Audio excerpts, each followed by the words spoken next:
नमस्कार, topic times में आप सभी का स्वागत है। मैं हूं आपके साथ आरती शर्मा।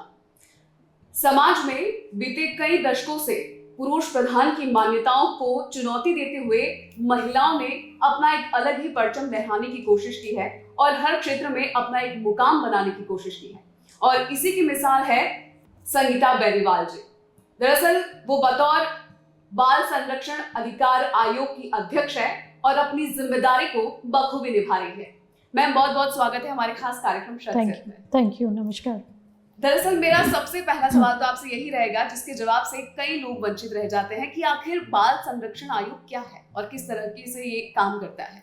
बिल्कुल, देखिए आरती जी, बाल अधिकार संरक्षण आयोग बच्चे के जन्म से लेकर जब तक बच्चा 18 वर्ष का होता है उसके अधिकारों की रक्षा का कार्य बाल अधिकार संरक्षण आयोग करता है।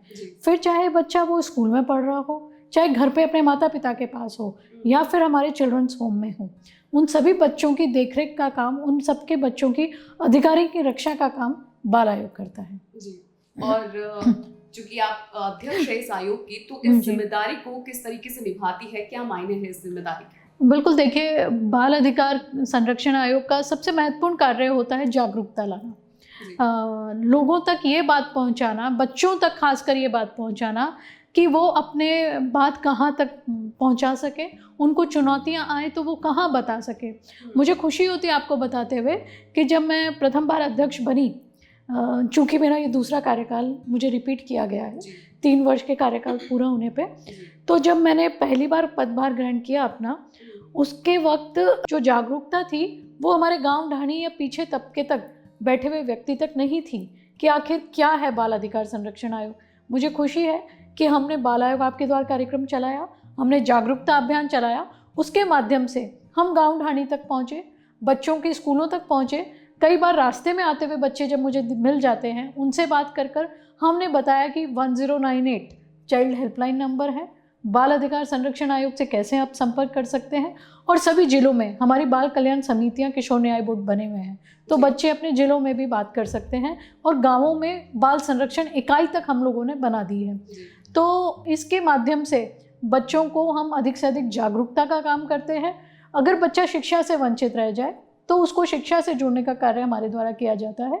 अभी हाल ही में एक कार्यक्रम में जब मैं पहुंची तो कुछ कच्ची बस्ती के बच्चों से मैंने देखा, तो उन बच्चों से मैंने पूछा आपको क्या चुनौतियां आती। 13 साल का बच्चे, 11 साल के बच्चे, उन्होंने बताया कि वो स्कूल में नहीं पढ़ पा रहे क्योंकि उनका आधार कार्ड नहीं है, उनकी पहचान पत्र नहीं है। तो आज ही हमने बाल आयोग के द्वारा आधार कार्ड कैंप लगवाया, जो कि प्रथम बार ऐसा हुआ है। 2010 में बाल अधिकार संरक्षण आयोग की रचना हुई थी, परंतु प्रथम बार ऐसा हुआ है कि बाल आयोग आधार कार्ड कैंप लगवा के बच्चों का रजिस्ट्रेशन करवा रहा है।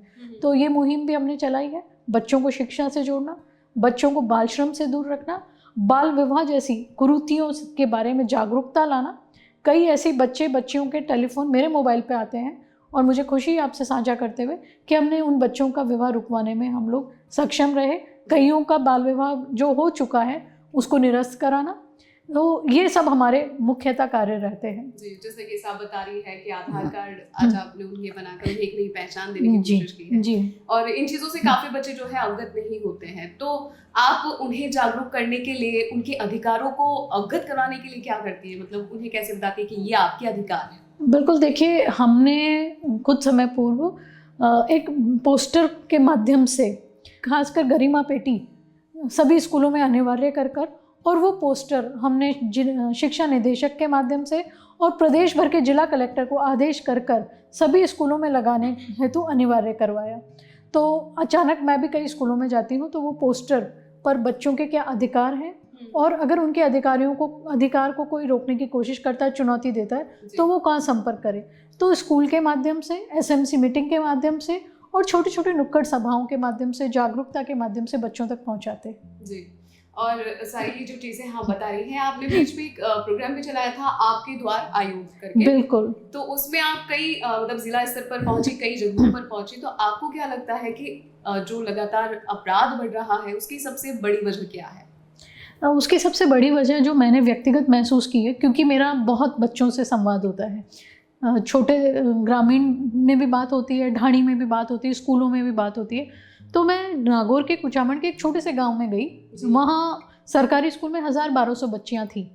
जब मैंने वहाँ की प्रधानाध्यापक को बाहर निकाल दिया, शिक्षकों को बाहर निकाल दिया, सिर्फ मैं और बच्चे थे, तब मैंने बच्चों से पूछा कि आपको कोई गलत नीयत से नहीं देखता, कोई गलत भावना से पीछा तो नहीं करता? तो आप विश्वास नहीं करेंगी, कई सारे हाथ ऊपर खड़े हो गए थे। उन बच्चों को जब मैंने पूछा कि वो अपने घर पे बताती हैं, तो बच्चियों ने कहा नहीं, अगर हम बताएंगी तो हमारे को यहाँ आना बंद हो जाएगा। तो हमने उसके बाद एक डॉक्यूमेंट्री तैयार की, सुरक्षित असुरक्षित स्पर्श को लेकर, गुड टच बैड टच को लेकर फिल्म बनाई, और वो फिल्म हमने अभिभावकों को भी साथ बैठाया, बच्चों को भी साथ में बैठाया और जागरूकता लाए कि इसमें बच्चों की कोई गलती नहीं है, आपकी बेटियों की कोई गलती नहीं है।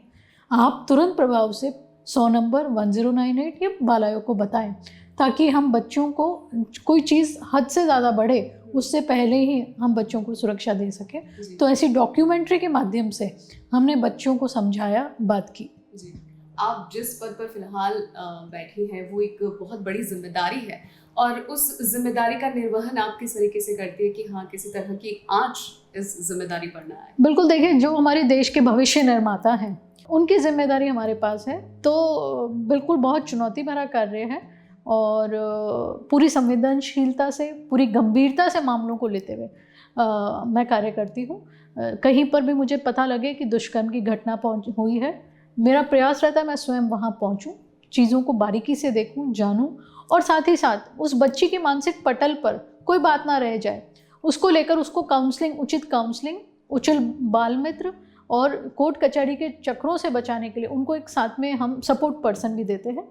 आजकल बच्चियां ही नहीं, बच्चे भी सुरक्षित नहीं हैं, तो इन दोनों को लेकर हम लोग संवेदनशीलता से कार्य करते हैं। साथ ही में कई परिवार ऐसे हैं जो पड़ोसी के द्वारा या घर के किसी व्यक्ति द्वारा इस तरह के दुष्कर्म को अंजाम दिया गया, हमारे पास कई उदाहरण हैं। तो उस वक्त बच्चियों की दोस्तों के द्वारा या बच्ची द्वारा गुपचुप हमारे पास टेलीफोन आया, उसको भी हमने न्याय दिलाने का काम किया है।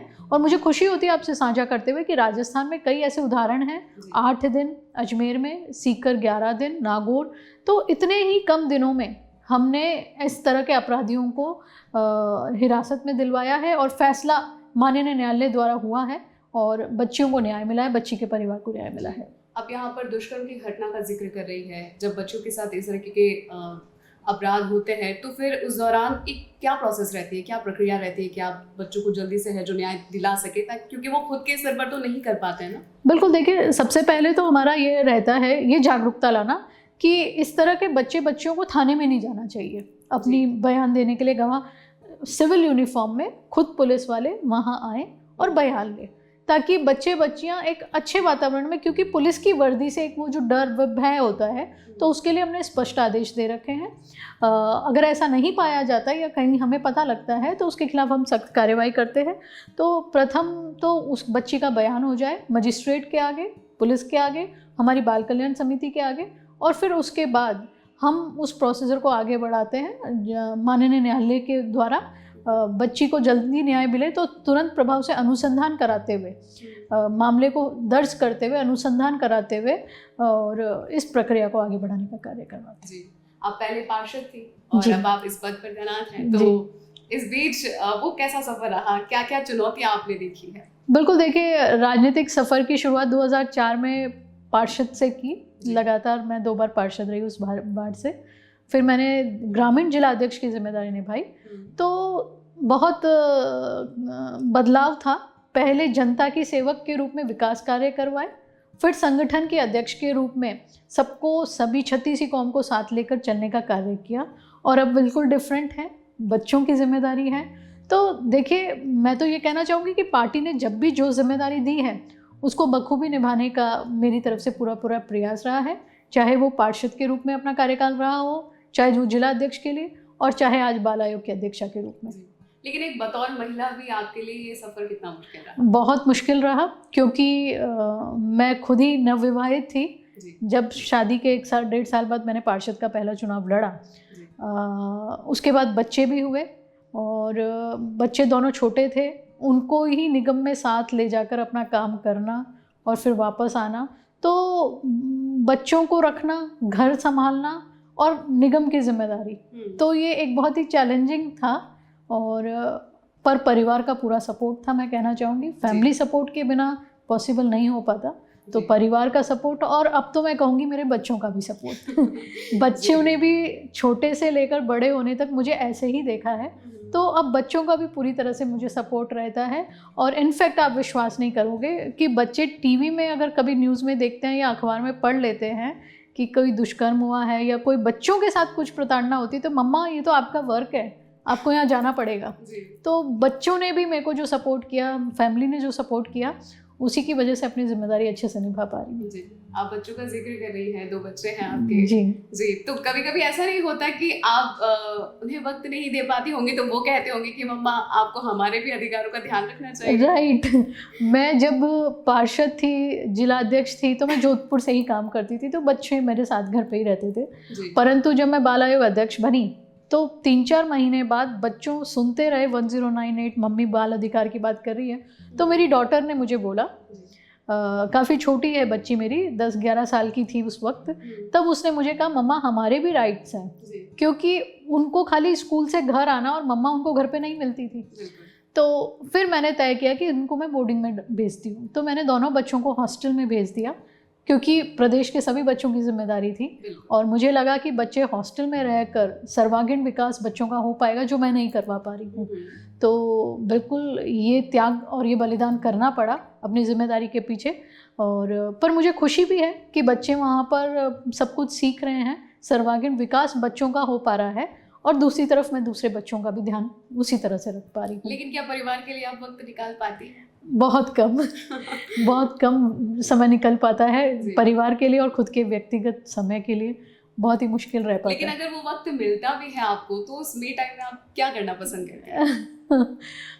उस समय पुराने गाने सुनना मुझे बहुत पसंद है। अच्छा। वो देखती हूँ, या कोई पुरानी फिल्म देखती हूँ, या फिर आजकल न्यूज़ में ही अपडेट रहते हैं, ताकि पूरा प्रदेश है, कभी किसी स्कूल में कोई घटना हो गई, कहीं कुछ हो गई, तो मैं कहूँगी कि वो फ्री टाइम भी हो नहीं पाता है, पूरे वक्त डाइवर्शन यहीं रहता है मेरा। तो फ्री जैसा तो कुछ है नहीं वैसे।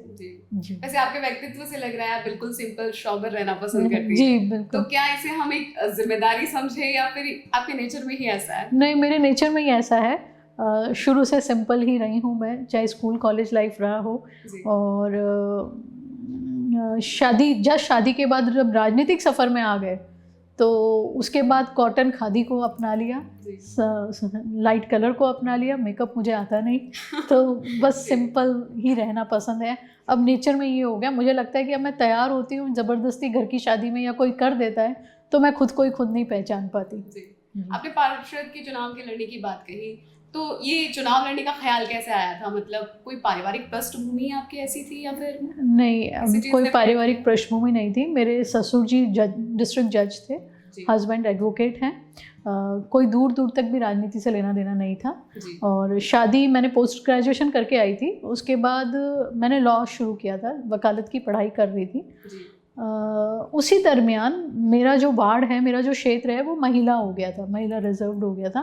तो ससुर जी और मुख्यमंत्री अशोक गहलोत जी, क्योंकि मुख्यमंत्री जी जोधपुर से हैं, तो दोनों का एक दूसरे से अच्छा परिचय था।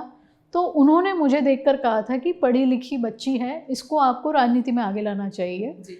तो आपके वार्ड भी महिला है, तो इसको चुनाव लड़वाइए। अच्छा। तो फिर परिवार ने, फिर फादर ने मुझसे पूछा, फादर इन लॉ ने, तो मैंने बिल्कुल मना कर दिया कि मुझे नहीं पसंद है। फिर वापस मुझे काउंसलिंग की, हस्बैंड का बहुत बड़ा रोल था, उन्होंने मुझे बोला कि तुम सोशल सर्विस में आगे जाना चाहिए, तुम पढ़ी लिखी हो। तो फिर मेरा मन बना, और वो इतना बना कि सेकंड टाइम जब पार्षद का चुनाव लड़ना था, तब मेरे को फुल टाइम की प्रेगनेंसी थी और एक 2 साल की बेटी थी। परंतु मुझे लगा कि बचे हुए काम रह गए हैं, तो एक बार चुनाव फिर से लड़ लिया जाए। तो मैंने सेकंड टाइम फिर से पार्षद का चुनाव लड़ा, और अब मेरा खुद का इतना इंटरेस्ट डेवलप हो गया है कि मुझे अच्छा लगने लग गया है। जी। आज जिस पद पर आप बैठी है, उस पद पर बैठने में सबसे बड़ा योगदान आप किसे मानती है? मेरे फादर इन लॉ को। अच्छा। मेरे ससुर जी और मेरी मदर इन लॉ, ऑब्वियसली, क्योंकि उन्होंने ही मुझे एक प्लेटफॉर्म दिया, क्योंकि घर में इकलौती बहू, और आज पारिवारिक पृष्ठभूमि इस तरह की, उसके बावजूद भी उन्होंने मुझे ये मौका दिया कि मैं समाज के बीच जाऊं, लोगों के बीच जाऊं, घर घर जाके वोट मांगूं। ये सब चीज़ें एक बहू के लिए कहना करना आना डिफ़िकल्ट होता है, परंतु उन्होंने ये मुझे हौसला दिया। तो सबसे बड़े मेरे प्रेरणा स्रोत ससुर जी हैं मेरे। जी, आप जोधपुर शहर से आती है जी और वरिष्ठ अधिवक्ता जयराम बेनीवाल के परिवार से है, जी। तो आपके लफ्जों में ही मैं आपका शहर जोधपुर जाना चाहूँगी। अपनायत का शहर है जोधपुर, मिठास का शहर है जोधपुर। मैं अजमेर से थी और शादी करके जब मैं जोधपुर आई थी जी, तो सभी लोग सा या इस तरह का पीछे लगाते थे। जी, तो जब भी मैं वापस पिहर जाती थी तो मम्मी पूछती थी किस तरह का लगता है, तो मैंने कहा मम्मी वहाँ तो अगर कोई एनिमल है, कोई कुत्ता है, उसके पीछे भी सा लगा दिया जाए, इतना प्यार और अपनापन है। तो इतनी सी सिंपल डेफिनेशन में बताना चाहूँगी। जी। अध्यक्ष बनने के बाद क्या बदलाव आए? बाल आयोग अध्यक्ष बनने के बाद मैं कहना चाहूँगी कि मेरी शायद संवेदनशीलता, भावनात्मक जी, रूप से मैं और ज़्यादा वो हो गई हूँ। पहले मुझ में नहीं थी इतनी इमोशंस, इतनी संवेदनशीलता। कई इस तरह के मामले होते हैं, कई इस तरह की बात होती है, तब लगता है कि जीवन बहुत ही कठिन है। जितना हम आसान समझते हैं वैसा है नहीं। हम लोग ऊपर ऊपर की चीज़ देखते हैं, ऊपर ऊपर की सोचते हैं, लेकिन वाकई में बड़ा मुश्किल है उन बच्चियों के लिए जिनके साथ गलत चीज़ हो जाती है, उन लोगों के लिए जो पढ़ना चाहते हैं और पढ़ नहीं पाते। तो मुझे लगता है कि बाल आयोग अध्यक्ष बनकर मुझे जीवन का एक बहुत बड़ा लेसन मिला है। जीवन क्या क्या है, जीवन की क्या महत्वता है, जीवन कितना अमूल्य है, वो सब चीज़ें मुझे पता लगी है। तो बिल्कुल, और मुझे बड़ी खुशी भी है कि मैंने एक पुनीत कार्य किए, कई बच्चों को मैंने न्याय दिलाया, कई बच्चों का मैंने जीवन बदला। तो बहुत अंदर से मुझे खुशी मिलती है कि मैं अब सही दिशा में मैं आगे बढ़ी, और धन्यवाद दूंगी मुख्यमंत्री अशोक गहलोत जी का, जिन्होंने मुझे ये काम करने का मौका दिया। जी, अब दूसरी बार इस आयोग के अध्यक्ष बनी हैं, तो आने वाले वक्त में किस तरीके से आप समस्याओं को देखती हैं और उसके समाधान पर गौर करती हैं? देखिए, बिल्कुल मैं समझती हूँ कि बहुत ज़्यादा काम करना अभी बाकी है। बाल आयोग, सरकार, हम लोग योजनाएं बना देते हैं, बात कर लेते हैं, एसओपी बना लेते हैं, लेकिन धरातल पर वो पूरी तरह से उतर नहीं पाती। भिक्षावृत्ति करते हुए आज भी हमें बच्चे दिख जाते हैं, बाल श्रम में आज भी हम बच्चों को देखते हैं, और आज भी ऐसे कई बच्चे हैं जो शिक्षा से नहीं जुड़े। तो मैं समझती हूँ सामाजिक चेतना, जब तक आम नागरिक नहीं जागेगा, जब तक सामाजिक चेतना नहीं आएगी, जब तक हम भिक्षावृत्ति वाले बच्चे को भीख देने की जगह ये बच्चों के हाथों में किताब, कॉपी, पेन नहीं दे देंगे, जब तक हम उनको खुद एक आम नागरिक की तरह सचेत होकर, जागरूक होकर उनको स्कूलों से नहीं जोड़ देंगे या फिर हेल्पलाइन नंबर पे फ़ोन नहीं कर देंगे, तब तक इस परिपाटी को हम बदल नहीं पाएंगे। दुख होता है आज 21वीं सदी की बात करते हुए भी बाल विवाह जैसी चीज़ें हमारे सामने आ जाती हैं, बाल विवाह जैसी कुरीतियाँ हमारे सामने आती है। तो ये सब चीज़ें बदलने की बहुत अधिक आवश्यकता है। बाल आयोग प्रयास कर रहा है और आगे भी करता रहेगा। शायद हमारे प्रयास से कुछ असर हो, लेकिन मैं चाहूँगी कि हर आम व्यक्ति हमसे जुड़े, तब कहीं जाकर हम प्रदेश के माहौल को बदल पाएंगे। जी बिल्कुल, और मेरा अगला सवाल यही था कि आखिर बाल आयोग अगर इतना सक्रिय है तो क्यों आखिर बच्चे अपराध की तरफ बढ़ रहे हैं? इसकी जिम्मेदार कौन है आखिर? समाज, सरकार, या फिर वो पॉलिसीज जो जिसका इस्तेमाल ढंग से नहीं हो रहा है? देखिए, मैं आपसे कहूँगी कि बच्चों का जो अपराध बढ़ रहा है वो मैंने जो महसूस किया कोविड के बाद में और ज़्यादा देखा। आजकल हम देखते हैं यूट्यूब या फिर कोई भी सोशल मीडिया, उसमें जो गैंगस्टर वाली चीज़ आती है, तो बच्चों को 18 से जो बच्चे बिलो बच्चे हैं उनको सॉफ्ट टारगेट समझा जाता है और उनको उसमें लिया जाता है। चूँकि यदि बच्चे पकड़े भी गए तो वो सेंट्रल जेल में नहीं जाकर के चिल्ड्रंस होम में जाएंगे और उनको ना सज़ा का इतना प्रावधान है। तो इन चीज़ों को देखकर मुझे बड़ा दुख होता है, बड़ी तकलीफ़ होती है कि आजकल कोई भी जो गैंग है उसके अंदर 18 साल से कम के बच्चे आ रहे हैं। तो बच्चों को ये ऑरा, बच्चों को ये ग्लैमर की दुनिया बड़ी अच्छी लग रही है। तो मुझे लगता है कि बिल्कुल समाज को ये चीज़ बीड़ा उठाना चाहिए, ताकि ये जो नई परिपाटी शुरू होने जा रही है कोविड के टाइम पे, जो बहुत अधिक नेट का इस्तेमाल होने लग गया था, उसको कहीं ना कहीं हम सबको मिलकर बदलाव करने की बहुत आवश्यकता है। जी, बच्चों में जो शोषण, बच्चों का जो ज़्यादा शोषण होता है उसमें सबसे बड़ा अपराध कौन सा है? मतलब सबसे ज़्यादा उनके साथ क्या होता है? बच्चों के साथ सबसे ज़्यादा अपराध मैं समझती हूँ, चाहे बेटा हो चाहे बेटी हो, उनके साथ बचपन में जो लैंगिक अपराध वाली जो चीज़ होती है वो एक बड़ी तकलीफ़देह है। बिना ज्ञान के जो बच्चा करता है उसको भी पॉक्सो नहीं पता क्या है, और जिस बच्ची के साथ होता है उसको भी नहीं पता।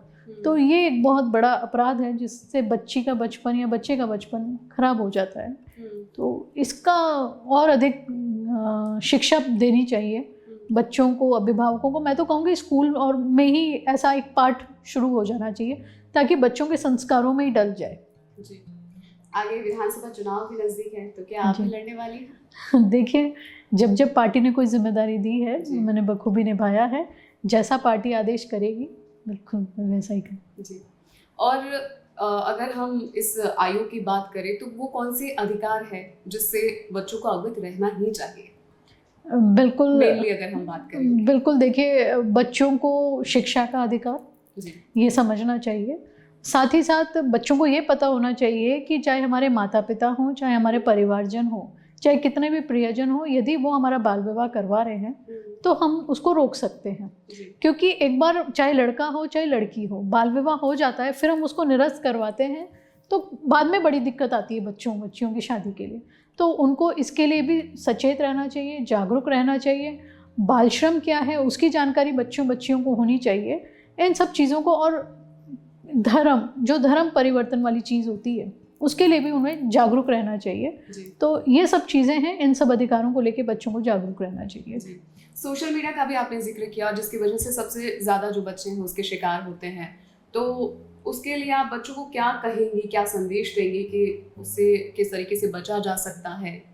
बिल्कुल देखिए, मैं तो अभिभावकों से भी कहूँगी और यहाँ तक कि हमने सूचना प्रौद्योगिकी को भी पत्र भेजा है केंद्र सरकार को कि इस तरह की साइट्स जो बच्चे 18 से कम हो उनके लिए ना अवेलेबल हो। और मैं बच्चों को भी कहना चाहूँगी कि बिल्कुल सोशल मीडिया आप इस्तेमाल कीजिए, पर उसका क्या और कितना उपयोग करना है वो पता होना चाहिए। हमको गलत चीज़ें नहीं देखनी चाहिए, उन सब चीज़ों से दूर रहना चाहिए। सोशल मीडिया के माध्यम से हम कई उपयोगी चीज़ों को ले सकते हैं, अडेप्ट कर सकते हैं। आजकल हम देखते हैं कई मैथ्स के, साइंस के जो पढ़ना होता है तो यूट्यूब के माध्यम से बहुत अच्छी पढ़ाई कर सकते हैं बच्चे, लेकिन उसको गलत ट्रैक में आगे ना जाएं। बिल्कुल आप अच्छे गाने सुन सकते हैं, अच्छे वीडियोस देख सकते हैं, पर गलत डायरेक्शन की तरफ ना जाए। जी। अध्यक्ष पद पर रहते हुए तो आपके काम को काफ़ी सराहा गया है, लेकिन बतौर माँ जब घर में आप रहती हैं तो किस तरीके से अपनी जिम्मेदारी को निभा पाती हैं? बिल्कुल देखिए, अभी गर्मियों की छुट्टी हैं, दोनों बच्चे अभी हॉस्टल से आए हुए हैं और मैं जयपुर में काम कर रही हूँ। तो पर फिर भी मैं इस तरह का अपना इंतज़ाम रखती हूँ कि बच्चे मुझसे कोई शिकायत ना करें और बच्चों को यहाँ आकर भी थोड़ा व्यस्त रखना। और जब भी मैं जोधपुर घर पे रहती हूँ तो बच्चों की जो हॉबी क्लासेस हैं, बच्चों को जो पसंद है, या बच्चों के साथ बैठकर उनकी दिनचर्या जानना, चाहे बच्चे बोर्डिंग में रहें चाहे यहाँ रहें।